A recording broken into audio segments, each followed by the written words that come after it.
Hey guys and gals, here I have an Echo LM2119SP lawnmower versus the Honda HRN216VKA. So this is a super tight comparison. So let's start breaking this down. We have on the Echo a 190cc engine versus the Honda GCV 170cc engine.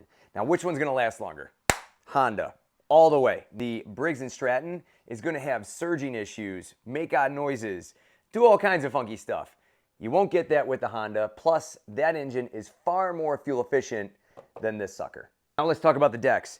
On the Echo, this is a 16 gauge steel deck, same as the Honda, but this is a true 3-in-1. It can mulch, bag, and it has a true side discharge with an attachment that you just place underneath.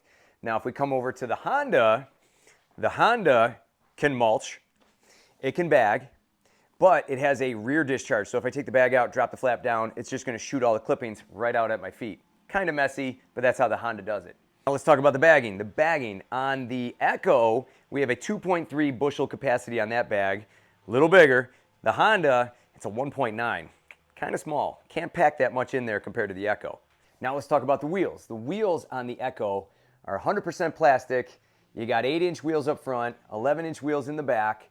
And the kicker here is, though, they have ball bearings in the middle. So you do get some decreased rolling resistance with the Echo. Now on the Honda, their wheels are all plastic too. You get 8-inch wheels in the front and in the back. I actually retreaded mine with old bike tires, and you know what? That works out great. That gives you tons of grip. So now one of the big selling points for the Echo is the single lever height adjustment. So you got all the way down to 1 1/4 inches, and then you can simply pull it, open it all the way up to 4 1/4 inches. So you can mow some really tall grass with this thing just by simply throwing the lever up and down. Pretty cool. On the Honda, you got 2 levers, both on the same side.